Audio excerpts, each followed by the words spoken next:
Okay, so just a little bit more about the mix of emotions. Not only do we see sadness and yearning, which are those are really the hallmark of grief, that sort of intermixture of sadness and yearning, but very many people experience some kind of anxiety. How am I going to manage without this person in my life? Guilt, you know, what I was saying before, we call that caregiver self-blame, but very often there's some kind of feeling I didn't take good enough care of the person, I didn't make them as comfortable as they could have been, I didn't watch those doctors closely enough, whatever it might be. There's very often anger, maybe at the caregivers, that you might have an irrational feeling of anger at caregivers, or it may be rational, or it just may be anger at fate, at, you know, why did this have to happen? And sometimes there's also kind of a feeling of shame that people get when they're very emotionally activated. Like I was saying before, it's hard to control that, and for most of us who go through our lives in pretty emotionally controlled ways, that can be a very odd feeling and a discomforting feeling of vulnerability, and people sometimes feel ashamed of that. And especially in our culture, where we don't have really, most of us, or many of us, don't have good guidelines for how long, you know, we might experience this, and most of us do experience acute grief longer than the at least lay culture expects. And we don't like to think about grief, so we say, okay, honey, you know, take the day off and then come back to work tomorrow and we expect you to be doing okay. And that, of course, doesn't happen. It doesn't happen next week even, and it doesn't even happen next month. So we don't have periods of time where we really culturally acknowledge what's going on inside a person that's absolutely normal. At the same time, and I'm going to talk a little more about this in a minute, how this works, but most people, it turns out, there have been some very, very interesting and surprising studies. People finally started about a decade ago to look at positive emotions during grief. And there's not a lot of work about this, but every time anyone looks, it turns out that even as early as a week after someone dies, the periods of time that you're experiencing positive emotions are as frequent as the negative ones. And as I said, sometimes it's recalling the happy times that you spent with the person, or the stories, you know, amusing, or stories of, you know, of how proud you are of them. A lot of it has to do with the deceased, and it's periods of time when you're thinking about them, not so much as that they've died. So you're not focusing on that part of your relationship with them, even though that's very true, but you almost like forget it early on for periods of time and just think about them and get some kind of positive feelings from that.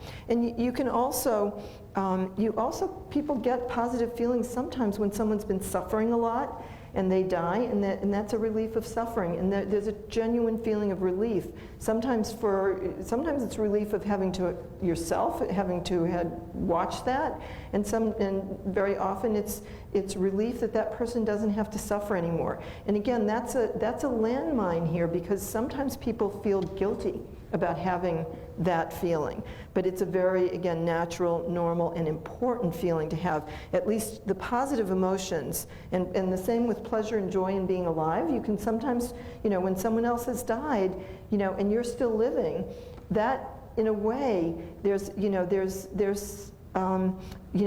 can make your life seem all the more rich and positive at certain moments. You know, obviously you're also going to feel bad for them for not being alive, but there can be, you know, you're not going to stay in one place with grief. That's one of the important things. And when you go to the place where you're happy to be alive, it's very, very important to be able to do that, because when you don't, you have something that we call survivor guilt. And survivor guilt is a very malignant kind of feeling in this situation. So I was going to play Donald Hall. This website, if you're interested, you can go to NPR's website. Donald Hall is a poet who is married to another poet. He, and they always thought that he would die first because he was like 20 years older than she was, but her name was Jane Kenyon, and she got leukemia, and he, you know, and he was they were deeply in love, and when she died, after she died, he wrote a book of poetry called Without, and the last poem in that book is called Weeds and Peonies, and it is a beautiful, beautiful description of acute grief, actually, because he wrote it literally a month after she died. And you can see in it that sort of, you can see the sadness and the yearning, and also the sort of warmth and the positive memories of her are just really beautifully illustrated in that poem. C.S. Lewis was a different story. He lost also his wife, who he had been married to a very short time. C.S. Lewis has a long, complicated history, but of course he was a deeply, deeply religious man. And when his wife Joy died, he was devastated, absolutely devastated. And you know, he describes, I think, very nicely some of the emotional feelings that you have in this very early period. He wrote a book called A Grief Observed, which, if you're interested, it's a magnificent description of what happens during acute grief and how it kind of goes back and forth, and how he gradually comes to terms with this loss, and how he begins to make peace with it. So these are just two other examples, along with the first one that I showed you, that from literature, and there are many, many more. Okay, so how do we get from acute grief to some other place? How does grief evolve? And the answer is through, again, a very instinctive process, an instinctive healing process that we call mourning. So this is the process by which the information about the loss, the fact that this person has died, is fully acknowledged. In other words, the finality of what it means to have lost this person is fully acknowledged, and the consequences of that are evaluated and acknowledged. And that's what John Bowlby, who is the person who basically introduced attachment theory in psychology and psychiatry, how he describes mourning, and I think it's just beautifully put. So he said, mourning is the process by which we come to fully acknowledge the finality and consequences of a loss, and then we revise that working model. Remember the working model that contains the memory circuits, so that we now have to learn, essentially. It's another way of saying it, is that we have to learn in all of these different ways. We have to learn in our explicit memory, which happens very quickly, because we do learn that right away, but then we have to learn what it means for that person to be gone, and we learn that in our semantic memory and in our implicit memory system much more slowly. And we do it by kind of engaging with the information that is, in the beginning, excessively painful, so we can't really stay with thinking about it. We have to set it aside, and Bowlby called that defensive exclusion of the painful information. Now that's what I was saying before, so this is the time when you can start to think about the positive things about this person, start to focus on how much you love them, on the anecdotes of the things that you did together that you loved, funny things about the person, which actually can bring you true positive emotions. And positive emotions are tremendously important to us. Positive emotions are physically and mentally nourishing. So it's as important for us as humans to have positive emotions in our life as it is to have good sleep and good nutrition. And we don't always recognize that, but again, that's been really well demonstrated. So attention typically oscillates between confronting this information and then setting it aside. And what the overall experience is that grief progresses in kind of fits and starts. It evolves towards integration of this painful information, and then it's sort of you're thrown backwards, and it's sort of, so you kind of gradually get there. And we do this, as I mentioned before, in the presence of supportive companionship. And I can't emphasize this enough, because one of the ways people get into trouble is like I said, sometimes we kind of live in a culture where it seems like everyone's expecting you to get over it, right? And so sometimes people start to feel more and more uncomfortable talking about the loss, and I'm not saying you go around talking about it to everyone in sight, but you need supportive companionship to grieve effectively. And actually, again, we go back to John Bowlby, who I think said this beautifully, and this tells you kind of why we need supportive companionship. So I'm going to read this because I think it's so important. In the process of receiving and evaluating information that stems from major change of any sort, a secure person habitually seeks the help of a companion. So again, in our culture, we hyper-value independence sometimes. So we think if you have to talk to someone, that means you're dependent and there's something wrong with you. No, that's not right. We all need people. We need each other. And at times of great stress, like a time of loss, we need people to negate or verify information as we think this through, to confirm or disconfirm how we're thinking about it, to help us consider how and why this happened, because sometimes sometimes you just keep having this thought, why did this person die? You know, even though you know kind of why, you just can't wrap your mind around it, and you need someone to help you do that. What its further implications may be, what the future may hold, what plans of action, if any, may be appropriate, just a whole range of things. You need to kind of have someone there to talk to. And moreover, if that person is another attachment figure, and we do have more than one as adults typically, the companion may perform an even greater service, for by this person's very presence, the bereaved person's anxiety is reduced, his morale fortified, his evaluations made less hastily, and the actions taken to meet a situation selected and planned more judiciously. Okay, so just a reminder to bring us back to the fact that we are not alone in this, that grief and mourning are instinctive. And this is a picture from the internet of elephant grief, and you know, and it's very, very poignant. You can find more of these on the internet if you're interested. So here's just a sort of pictorial representation. This is part of how I think and learn, but it's basically what we've just talked about, so I won't linger here. And this is my other way of this one essentially says the same thing again, that the painful information about the finality and consequences of the death that's all information that we revisit, we reflect upon, we set aside by defensive exclusion, and then we go back to it. So we set it aside and we revisit it, and that's the process of normal grief and mourning. And that leads us eventually to restoration when basically our ability to experience joy and satisfaction in life and to engage in our own lives. Okay, so what can go wrong?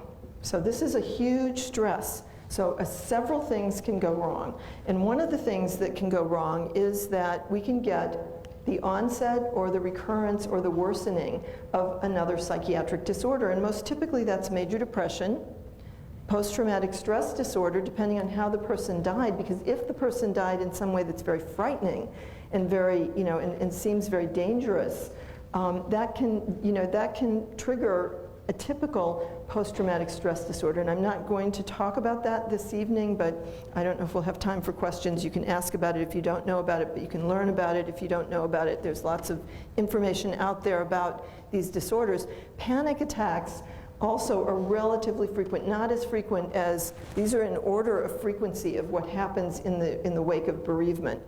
And substance use disorder can be a big problem. Sometimes people start drinking to try to control these emotions. Most typically it is alcohol, but it can be other drugs as well.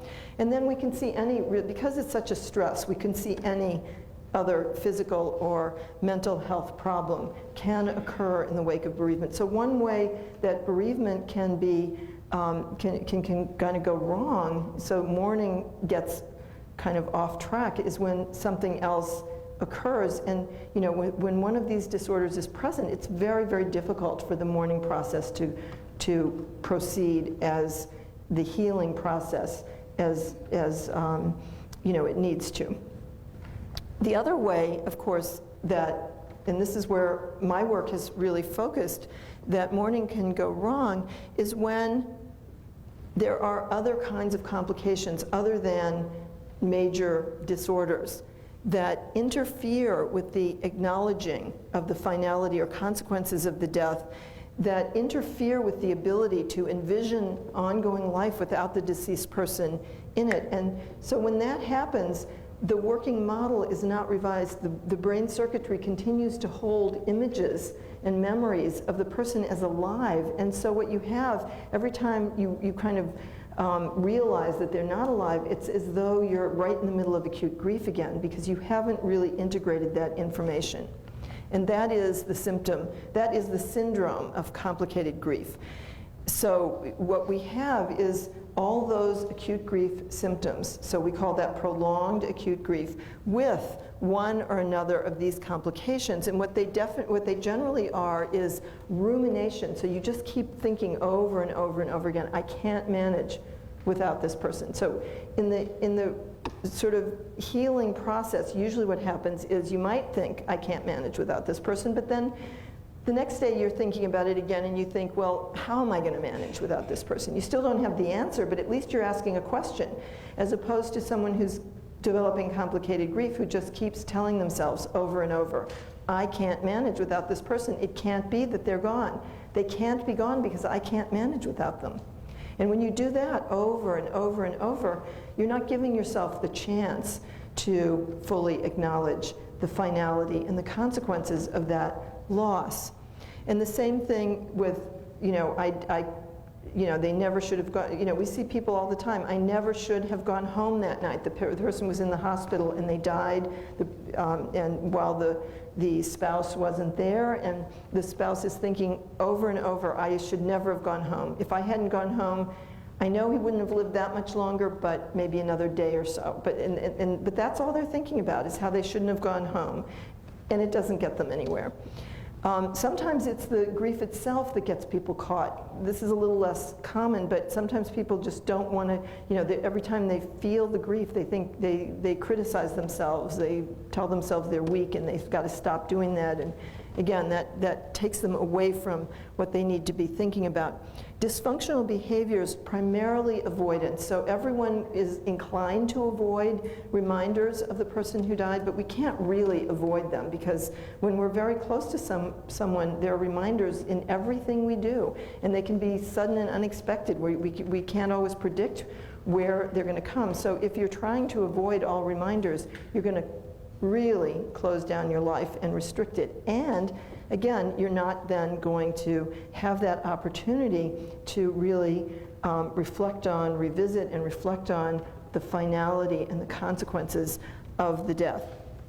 Similarly, some people will spend all of their time compulsively trying to do things to be closer to that person. So this could be a person there are people who just go to the cemetery and hang out in the cemetery, spend days, all day long, every day, for weeks and weeks and months at the cemetery. We worked with someone who spent all day, every day, making crafts of her son's belongings and things that, just anything that she could think of about him. She wasn't doing her housework, she wasn't going out and socializing, she didn't work, this particular person, but she wasn't doing anything in her own life. She was just doing things that would make her feel a little closer to him all day long. And that interferes, again, with the natural healing process. Over-engaging with the negative material or under-engaging, essentially. Ineffective oscillation, so you have to have some respite from the intense pain. And you have to have restorative processes. You have to restore your ability to physically sort of weather this storm, as well as emotionally and psychologically and cognitively. And you do that, as I said before, with positive emotions, sleep, and nourishment. And any of those, if they get too far off track, can also impair the healing process. And lastly, when there really isn't anyone to talk to, when there is no effective companionship, or worse, and sometimes we have seen a subgroup of people in our work where friends or family members have actually been actively hostile and undermining of the bereaved person. And that is a huge problem, because when that happens, it's very, very distracting. So for example, someone whose partner died, the partner's family conspired so that this woman was not able to get to the burial of her partner. The family also did some other things with their personal belongings that were really egregious. I mean, you see some examples of egregious behavior on the part of family and friends occasionally, and that will definitely contribute or even cause complicated grief. Okay, so this is complicated grief is when acute grief does not progress, it doesn't evolve, information about the death is not processed, which means that the finality is not acknowledged fully, the consequences are not evaluated and acknowledged and solved, problem solved or whatever. Instead, they may seem catastrophic in some way. So what you get is these intense, unchanging acute grief symptoms, which is essentially persistent activation of the attachment system and inhibition of exploration, meaning, you know, people feel like they can't problem solve, they feel ineffective, and they're actually disinterested. And all of that impairs healing, and so you get into kind of a vicious cycle where it just goes on and on.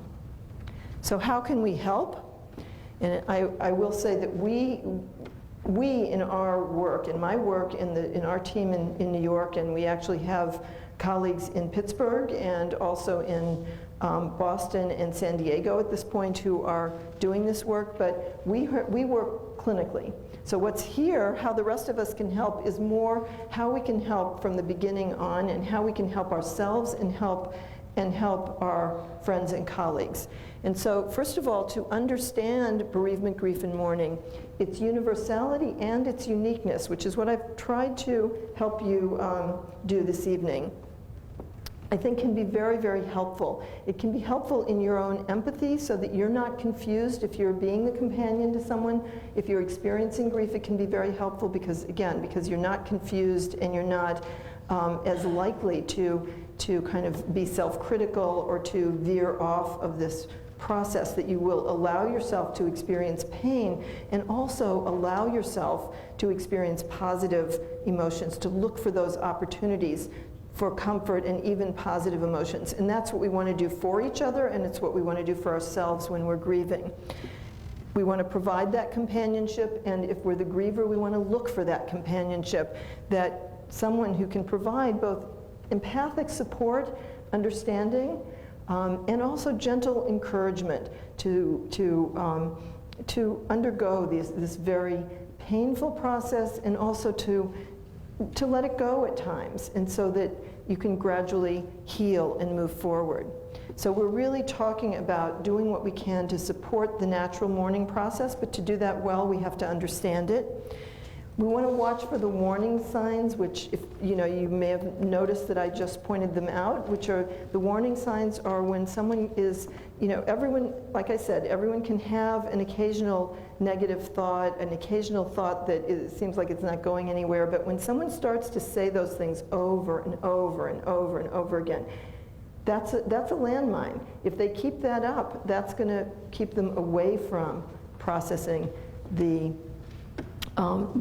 healing process, and similarly, if there a little bit of avoidance, okay, that's there's some room for avoidance of reminders of the loss, but too much of that also is a real landmine. Spending too much time trying to feel close to the person who died is another one. So you want to watch for these kinds of warning signs. You want to make sure that the person is getting a reasonable amount of sleep and is paying some attention to a nutritious diet, that they are having some opportunities for genuine positive emotions.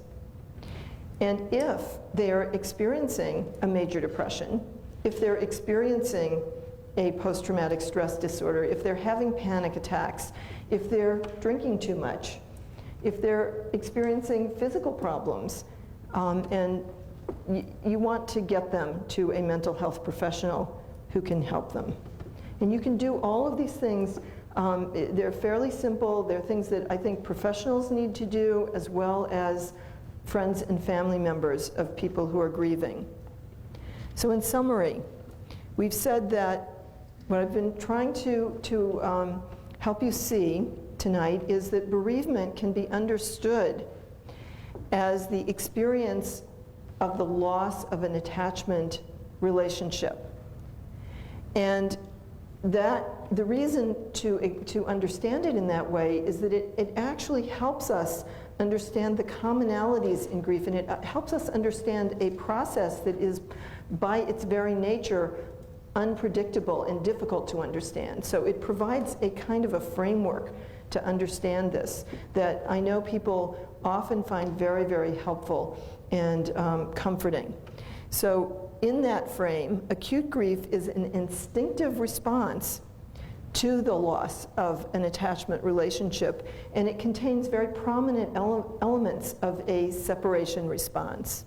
Mourning in this framework is also seen as an instinctive process. It's an instinctive healing process by which acute grief evolves into and is integrated into our minds and into our lives, and so that we can learn and grow from this experience. Sometimes the mourning process goes awry because of the occurrence of a psychiatric disorder or a medical disorder, but commonly a psychiatric disorder, or because there are complicating thoughts or feelings or behaviors or extreme difficulty with emotion regulation or social isolation or hostility. And all of this can impede that natural healing process. Because supportive companionship is so very important to bereaved people. And so we need to help them mourn and help them watch for and address any kind of problems that might get in the way of that natural healing process. So I will end there, and thank you very much for your attention. I'm happy to answer any questions. Yes, please. We'd like to have a few moments for some questions. And if you have a question, would you stand up and please speak loudly so we can hear you? Very interesting talk. You're in the South here, you understand. And in the South, us Southern folks often use spirituality as a method of dealing with grief. Could you say something about that? Absolutely. And I really thank you for that, because this talk doesn't include spirituality, but of course, I think absolutely religion plays a huge role. And religion is often very, very helpful in also providing a supportive social and also, spiritual framework for coming to terms. Part of, when I say that you need to revisit the finality of the death, I don't mean that in a materialistic way, in the sense that I don't mean that, that means that there's no afterlife, in a sense. In fact, I think that in many ways, the most satisfying and the most helpful way to understand what's happened is, in fact, to understand that this person is somewhere else. And depending on your religion, you have a very clear idea of what that is, or a less clear idea, but whatever it is, that it's enormously helpful. And I think that if you can't do that, in fact, if you can't do that, it's hugely problematic. It's people really struggle when they have some kind of idea that, when someone dies, that's it, that's completely it forever and ever. So thank you very much for that. And just parenthetically, you're right to remind me that I'm in the South. I didn't really remember it. But I did actually spend some time in Pittsburgh when I was working on this project with a Baptist church ministry. And we came up with, you might be interested to know that we came up with a concept of complicated spiritual grief. They taught me about spiritual grief. I myself am Jewish, and I'm not a terribly religious person, but that's my background. But I did learn a lot from my Baptist colleagues about concepts of spiritual grief, and very often people who have complicated grief are angry with God, actually, and that's a big problem. And so there's a lot, and religion, I think, is hugely important. Yes? You're talking terms of grief over death, but could you apply the same concepts to over a loss of a relationship, or a loss of, I work with people with brain injury, and I feel that one of our biggest challenges is helping those individuals deal with the grief they personally experience from their own loss of ability. Yes, so as you might imagine, in doing this work for 15 years, I've given this talk, not this talk, but talks a lot.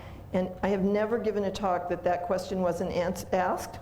And I usually have had to say, until now, in the last 6 months, I can answer that question undeniably, yes, we do see it in other losses. And I'll say, you know, I talked a lot about the attachment system, and I really talked to you about a model that focuses very much so on a particular kind of loss and death, actually, loss by death.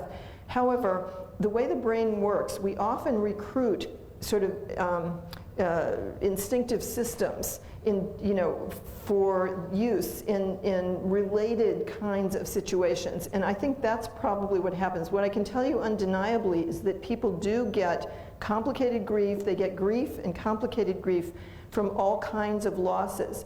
And the reason I can tell you that is because Ron Kessler, who's an epidemiologist, did a study of, after Katrina, of people who had lost loved ones, but lost their homes, lost their jobs, were separated from loved ones, had all kinds of losses. And he studied grief reactions to all of those losses. And we wrote a paper together about that because he knows my interest, and we worked together on this and published it last year, in which we describe the experience of complicated grief as well as less than complicated grief after all of those different kinds of losses.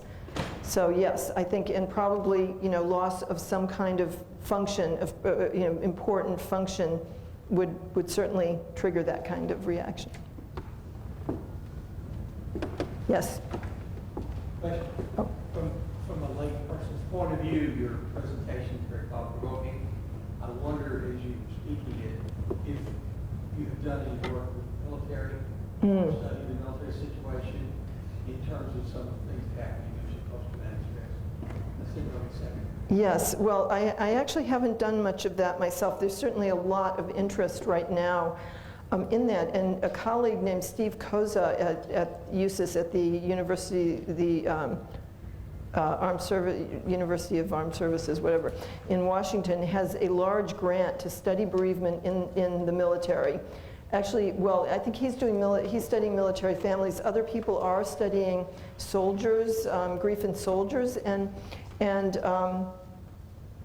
absolutely, I think these concepts are very relevant to, very relevant to both situations, to both family members of the military who die, and also to soldiers who lose, servicemen who lose, and men and women who lose their comrades, who often they're very close to, but in a somewhat different way. So it doesn't map exactly onto that, and we do need to study it individually, but it's a very important problem, yes. I'd like to add one last question. Sure. One of the questions that my patients that are suffering from very intense grief, either acute or prolonged and complicated, has to do with people coming up to them and being uncomfortable, not knowing what to say. Should they say something? Shouldn't they say something? Would it be helpful to say something? Of course, we know that everyone takes a unique path, but do you have any words for us as far as what we might think of doing when somebody's going through acute grief or complicated grief, about if we're not that companion? Yes. We're yes. someone else in their life, a friend, an yes. acquaintance, yes. someone yes. that goes to church with them or works with them. Right. How should we handle that kind of situation? Right. So that's again very interesting. I think many people are naturally speechless in the face of that situation, and that is actually very painful for people experiencing acute grief. And so just saying something simple, something very simple and kind, and certainly not avoiding the person, not saying, oh, I understand, or not trying to reassure them, not trying to say, there are things you really don't want to say, Like you don't want to say, don't worry, honey, you're going to get over it. It's, you know, he's in a better place or what. And those kinds of things are usually felt by the person as being highly insensitive. But just, and people are very sensitive also to other people avoiding them.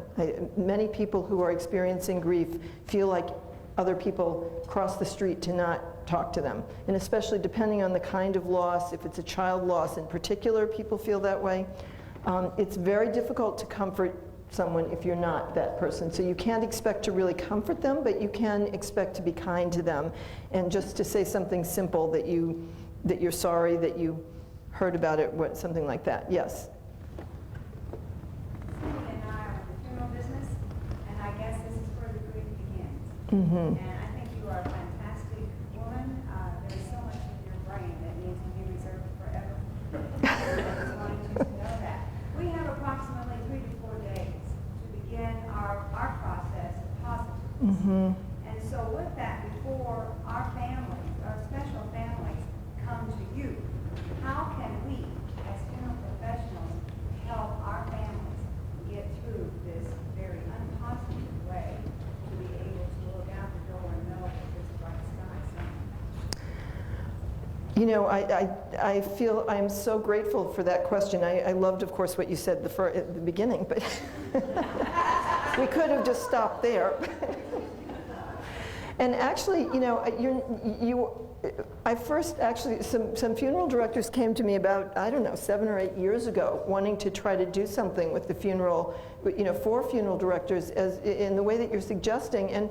And what I came to understand from that is that a lot of funeral directors have a lot of discomfort. You obviously don't, but a lot of discomfort with death, actually, and with grieving, and actually contribute to the difficulty sometimes that people have. So I don't know exactly. I don't really know exactly what you should be doing, but I think being aware again of the sensitivity of the person and not avoiding, but also not being too knowledgeable, because everyone is experiencing different things. And so I guess I don't have a sort of prescription for that, but I would love to work with funeral directors and try to figure it out. And I hope that you guys will work together and try to figure it out, because it's worth figuring out. Well, we want to give a warm applause to Dr. Shear for coming down all the way from Louisville.